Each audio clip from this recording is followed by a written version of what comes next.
I was thinking this morning how a lot of the stuff that I've experienced inwardly in these other states of consciousness are in the past. They're no longer real. And how I was thinking about it was in terms of how these past non-real elements, these sort of visionary and experiential elements, feel like invitations to have dialogue about something that's more meaningful. Not that any one of those experiences was the ultimate meaning. But to me, it just points towards the fact that the daily life that we've been programmed into isn't really what brings meaning into life. It can for a period of time, or it can provide some sense of meaning that may or may not be really real, in that it might be pleasurable but not necessarily meaningful in a sustainable way. And then oftentimes we are funneled back into living a life based on the programming of society, which again isn't meaningful, which then might lead to one going into one of these hyper meaningful states. And it's not to say that that state is the way to be, ultimately, because it's very chaotic. But I think the chaos is trying to break up that which is not meaningful. And even though that state can be chaotic meaning, in that a lot of the meanings don't necessarily make sense, or are totally irrational, or require reality testing in order to see, whoa, that has no truth, even though it seemed meaningful. It seemed like a meaningful perception and experience. But again, that invites us to be explorers of our own conscious process rather than machine-like in our thought process. So that process eliminates the machine-like process in consciousness, at least temporarily. And to me, that is part of the meaning of it, is not that any of the meanings were the ultimate meaning that we're seeking or trying to create, but the fact that we can create other meanings, and that we are the creators and the perceivers of meaning. But usually we're caught in perception of that which is unreal, which is the ego's false structures and beliefs. And then we go into this other state of consciousness, which is seen as even more unreal by society. But in my mind, it's trying to allow that which is more real to come into existence, or come back into existence, which is our ability to learn, see meanings, and create meanings, not just have very few meanings repeated over and over in our head based on our thought process. And I've talked about before how going into these states, and when it gets distressing, to me feels like almost necessary in a way, because it forces us to reconnect. It's difficult to process that distress on one's own, and one can go further and further down that road of distress in isolation, which to me is that monologue process that Dr. Daniel Fisher talks about. Psychosis as a monologue. And to me, it's just being so far into one's own meanings by oneself in isolation that one needs to come back to the fabric of reality. And in doing so, one can bring some of the meanings in dialogue, not just the scary ones, but the ones that one had before the process got scary. And the process got scary, I feel like, because one goes too far into that by oneself without having dialogue. Because there's safety in being connected to people. So the further one's perceptions go away from being connected to people, the scarier it gets. But I also feel that part of the process is not just to dialogue a person who went into distress back into reality, but to also start creating other meanings in the process of dialogue with the distressed person, with some of the positive, the supposedly positive meanings that one came across to dialogue together about. Because when one goes so far into that process of meaning making and it gets scary, society then says, well, that means this person has a mental illness. When a person can be talked back into some semblance of reality, but also start to have dialogue about what those processes and experiences meant. And not just that, but the process of meaning making itself. So it's not just about, oh, I had this experience and that experience, and it could mean this and it could mean that. But the fact that we were reacquainted with our ability to perceive different meanings is an invitation to think differently about things.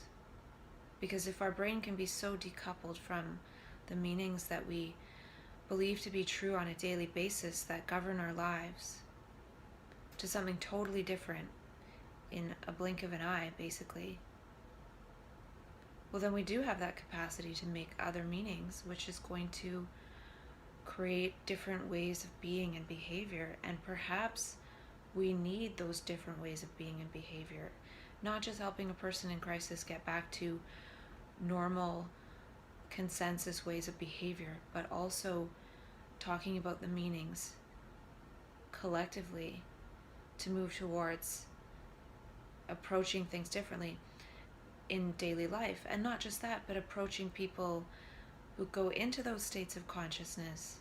So one is how we approach people who go into those states of consciousness, and then also how we collectively dialogue going forward about what it is that's really meaningful and valuable in life. Because I feel like in that state, since we're in that state of meaning making and perceiving, we see a ton of different meanings, some of which may or may not be true, or may be true in that moment for that particular person. But there's also some more fundamental meanings that one can perceive, and these more fundamental meanings seem to be sort of like the laws of nature, the laws of human nature, the laws of being human in nature. And it almost seems to be like the laws of the nervous system. And I talked about before how it seems like a child with autism needs that much more love to grow and flower, unconditional love. And I'm thinking that children that don't necessarily experience that perhaps experience more supposed tantrums, etc., etc., and maybe go down a path of being misunderstood, not allowing to flower, not being provided that open space to develop the other lines of intelligence that the child innately has that can flower. But if the condition is preconceived as bad, as not a normal expression of humanity, then that's going to not allow the child to flower.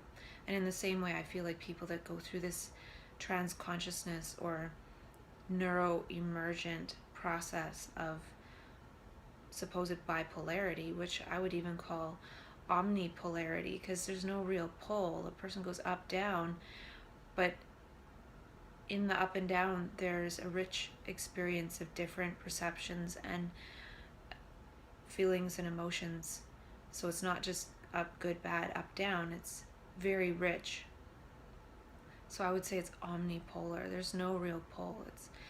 It can be anything. It's sort of the person arises in what is required in the moment. It's a very moment to moment thing. And I feel like a person in that consciousness also needs unconditional love.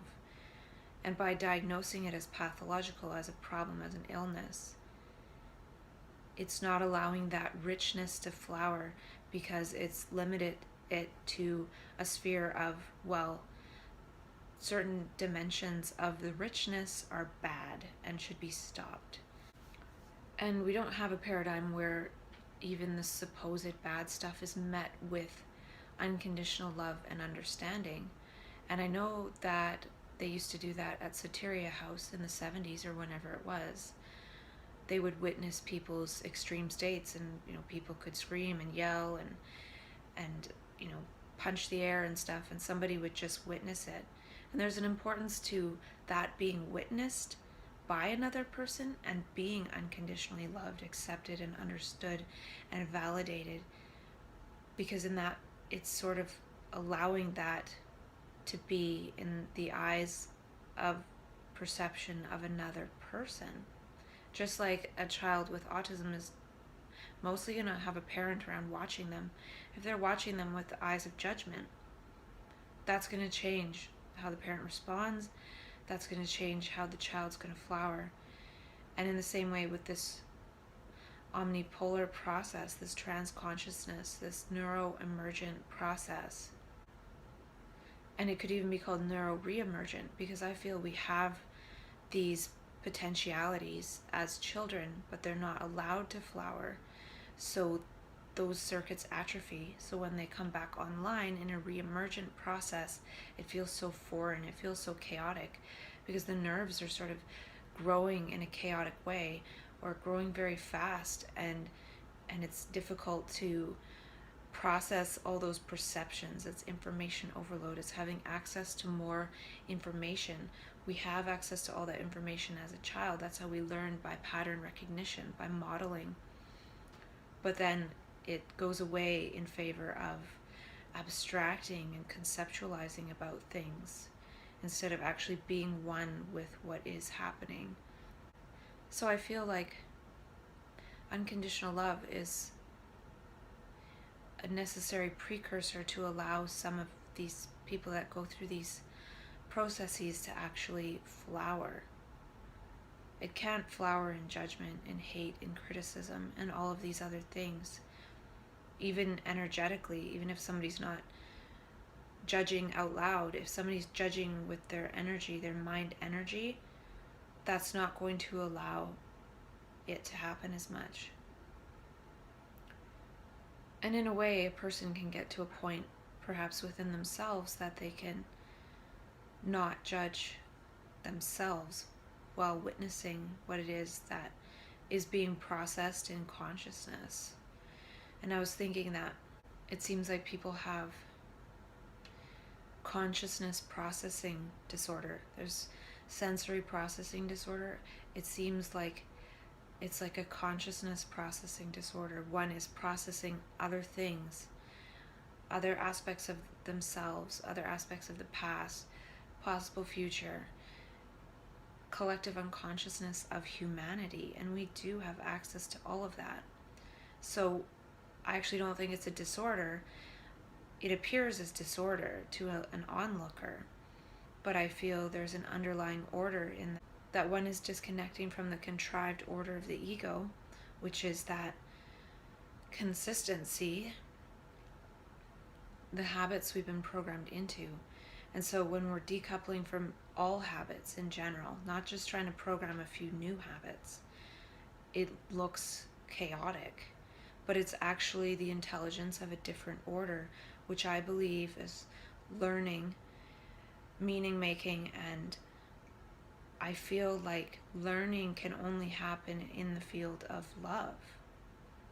And I feel like the field of love is the actual nutrition, it's the actual energy that's required for learning and brain growth. So I feel like one, in a way, gets connected with the field of love. And this initiates the process of the brain growing. Maybe it's not as much that the ego gets scrambled, that this field of love is trying to bring about us outgrowing the ego. Not necessarily saying, well, this is a bad thing, but just it's not necessary in the field of love.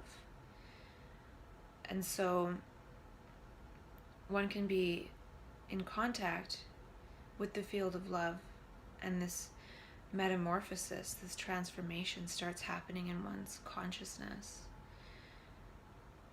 And the thing that happens is one sees that it's all one consciousness, it's all one process. And then the people that come to the rescue when it gets a bit dicey are the ones that are judging. And by judging it, it starts to collapse the wave function around it being a mental illness. And then the person actually starts believing that it is that. And then it's all over. So it would be great to be able to have people that haven't necessarily experienced the process approach a person who is experiencing it with unconditional love and validation and safety and non-judgment, acceptance.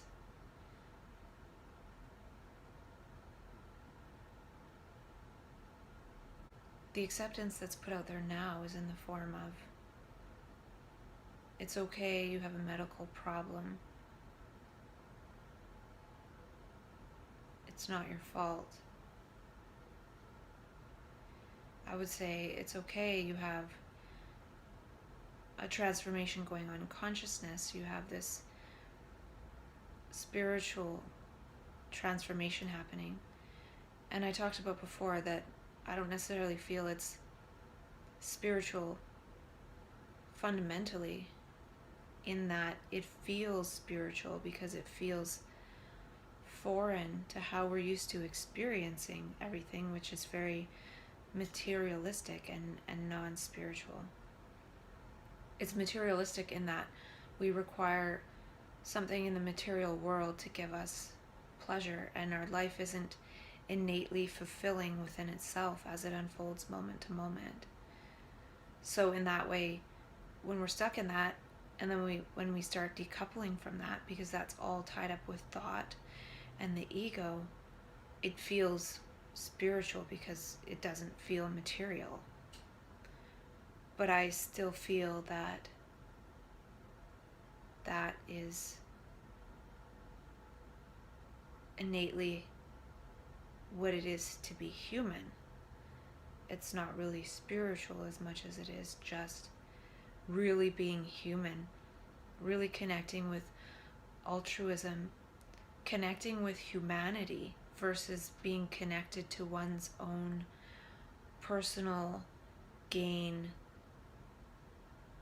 thought structure. And when we're connected to humanity, we feel that oneness, then we feel altruistic naturally because of how we perceive things actually to be one thing. It's not me and the other, it's whatever arises in the moment is me, and it's the whole thing. It's not just my conceptualizing about things or my thinking about things and measuring things. By measuring things in the moment, we don't allow the holistic perception to arise. So just as a friend who's never experienced cancer would approach somebody with cancer, a friend, with unconditional love and acceptance and non-judgment, even though that person hasn't experienced it themselves. I feel like people could still learn to approach people that are going through this transformative process with the same kind of unconditional love and acceptance. And I think that's part of the trouble, is that it's not seen as a transformative process. It's seen as an illness. And that might be a different level of this, actually, is that it's one thing to sort of create context for myself to really reinforce in my brain that it's a transformation, it's a different line of intelligence, it's neuro re-emergence. And then if I share this, to perhaps invite others to do the same for themselves. Because that would take a lot of the self-burden away. The burden that we've inherited by believing the stories we've been told. And it's still useful to hang on to that to some extent for some people, for sure. And I'm still right in that boat. But I'd rather have that as one line of the story, and then me creating my own context as the other 1 million lines of the story. So in that way, it sort of crowds out the old paradigm in my mind. Because if I do go on an attempt to come off medication, and I shouldn't even say attempt, I should say I'm off this medication, I don't need it. Me saying things like attempt, and I even know in my mind if I started to come off them and I started to feel unsettled, I would take medication again, or I would, so it would be difficult for sure, because that old paradigm and the things that come to the rescue in believing it are different than if I believed I needed to complete a transformation process. And it wouldn't even be about believing it, it would be surrendering to the process moment to moment and then trying to find out what happens. So that's one thing, is like personal context, and then context for maybe people that have never experienced this and think, oh, well, that makes sense, and listening to it and thinking, well, maybe that's helpful in my work, or maybe that's helpful in how I approach people who seem distressed, or maybe it's helpful to hold that in my mind, so if I ever have some weird experience, then even if I end up getting pathologized, I still have this other context to start to have dialogue about. And that would be the thing too, is I've had a lot of self-dialogue,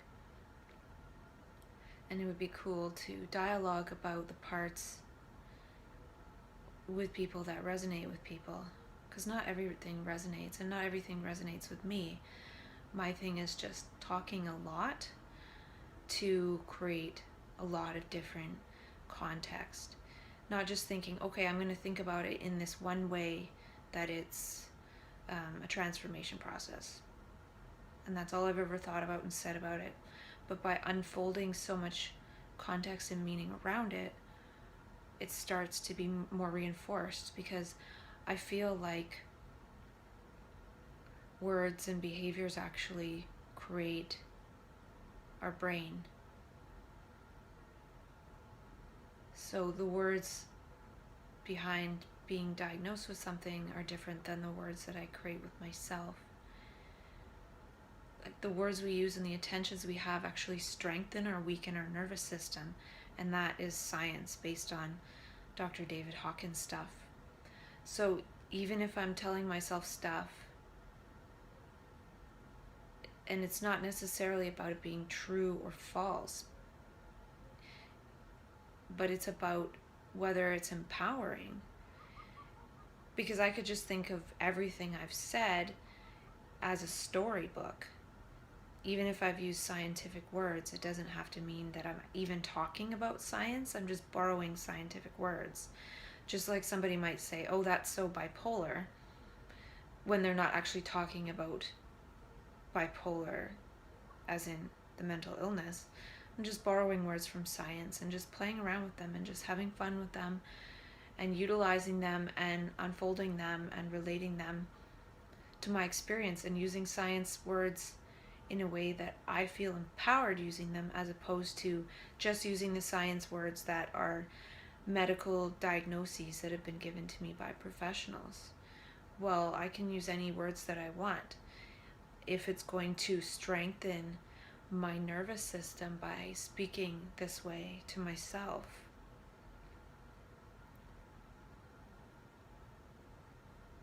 And that's the thing too, by saying it in thousands of different ways, it's more strengthening, because if a spider wants to make a web to catch a fly, he can't just make one line. He has to make the entire web in order to make it useful. And in the same way, I'm creating like a web of meaning. I'm creating a web of context.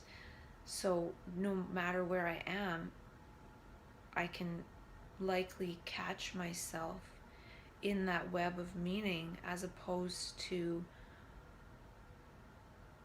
falling back on the meanings I've been given to believe. And the thing about the web too is it's invisible, so I might not even know what part of me saying what and when is what helped me be strong through a certain process or experience. And that's part of it too, is that it's not about I'm trying to do this in order to do that. There's no real goal. It's just talking. It's just talking to myself. And I have no idea what that's going to do for myself. If I thought it was going to do a specific thing, that would probably block whatever it was that it really was going to do, if anything. I guess that's sort of like non-attachment to results. But where I was going with this whole having dialogue with myself, other people are having dialogue with themselves, dialoguing with each other, dialoguing with people who haven't necessarily experienced this, so then they can perhaps help us in distress. Also, dialoguing so people who haven't experienced this sort of thing can move towards actually meeting up with some of the meanings that we've seen in our creation of context. So if I've seen we are all one at the most fundamental level, well, if that's really true, what does that mean for behavior and how we should be with each other moving forward? And that's a dialogue that anyone can have. And there's a lot of books that say, oh, we're one, we're one. Well, there are people that have gone through these experiences who've actually felt that fundamentally as true for long periods of time. And that would be harvesting one's experience and mania or whatever for the greater good, to say, for me, I would say, look, we are killing each other with our thoughts, feelings, and actions. Thoughts lead to actions. We're being violent by being separate egos. We're innately violent because we're trying to protect ourselves from others. We're not acting cooperatively and collaboratively, and I feel those sorts of dialogues, not just the dialogue about, oh, accept me with my mental illness, or even accept me because I've gone through this transformation, or help me because I've gone through this transformation, and help me get through this transformation. But what is that whole process telling us from a larger perspective, from 30,000 feet, as I've heard people say in a few different talks lately? What does that mean? And I think that's part of how people can bring certain insights and messages that are important for the whole world, and not all of them. And it's about having dialogue about it. It's not about saying, oh, I saw this and this is how it is. the part of the meaning making process and the transformation process is how it is kind of changes and unfolds moment to moment. And so we need to have dialogue moment to moment. What I'm trying to get at is that if the number of people who have gone through these experiences are able to dialogue with people who haven't, so that might be 1% of people have gone through it and 99% haven't, and create some meaning from that and close the gap in what it really means to be human. What I'm trying to get at is, I feel like if there was collaboration with people who are visionaries to unfold that in reality, and people don't have to be visionaries to participate in unfolding that. If somebody knows how to build a swimming pool, they can participate, like it doesn't have to be anything in particular.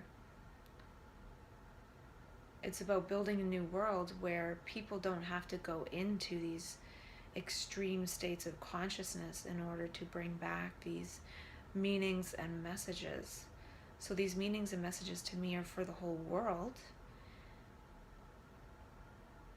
and it's not a unique experience. A lot of people experience these things, and that's why we need to get together collectively in order to make it happen, whatever it is. And then I feel that it wouldn't be necessary for people to go into extreme states of consciousness. People are using drugs to go into extreme states of consciousness because this reality sucks. Whereas if the messages from the visionaries were utilized to help inform the unfolding of humanity, maybe reality wouldn't suck so much, so people wouldn't need to use drugs so much, and people wouldn't need to go into these extreme states of consciousness naturally by virtue of the universe putting us there in order for us to see from 30,000 feet. If we were unfolding those things, we wouldn't need to go into that state to see from 30,000 feet, to zoom out in our perspective, to feel like we're not our personal selves, because we need that perspective in order to see. So part of it is actually helping regular people to see things differently, not just about the transformation process, but what it is that the transformation process is trying to transform, not just the person, but the entire world. If the transformation was just for individual pleasure, that would pretty much negate the whole thing. Like, why, like, someone could just sit and watch TV. Why would consciousness need to go into that state? Like, if it was all about personal pleasure, that's what we're already all doing. And so this other experience, this otherworldly experience, other than society experience, is trying to move us towards something other than society, because it's not sustainable. Consciousness, the universe, the consciousness of humanity is trying to do everything it can without being too obvious. It's already pretty obvious with the arising of this new neurotribe of people who are perceived and called autistic. And I feel like people who go through trans consciousness later in life are also part of that. But what it is just childlike perception. Be as a child. That's all it is. It's trying to show us to be as a child again, to look beyond the words and the labels and the judgment, which is all the process of the ego. We didn't have egos as a child. We developed it as a protection mechanism because we're not raised in an environment of unconditional love. And then when these other conscious experiences happen, they're not received with unconditional love. And it's unconditional love that puts us in those states, and it's not received that way, so it can't grow in unconditional love. It's almost like certain seed sitting in a soil for a long period of time and never growing because it doesn't quite have the right nutrient balance in order for that to happen, and then all of a sudden something happens and there's acid rain or something, and then that makes the seed grow. Well, in the same way, people in this type of consciousness are like seeds waiting to flower into a new consciousness that is necessary. It's a consciousness of oneness. It's a consciousness of consideration and cooperation and collaboration.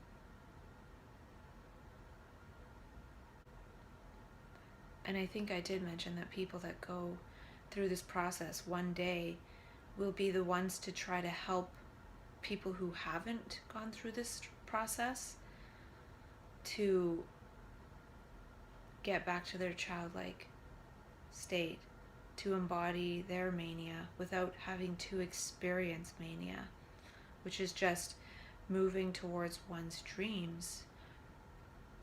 I feel like if I was always on the path of moving towards my dreams and moving in my dreams, I wouldn't have had to be snapped into that consciousness away from being really far away from my dreams to in my dreams, which is such a jump in energy that I was behaving very differently. But if I was always moving towards my dreams, I would have just naturally been flowering in those behaviors and moving towards that. So it's not anything unnatural. And society programs us to move away from our dreams in favor of money, success, and the hope for a better tomorrow.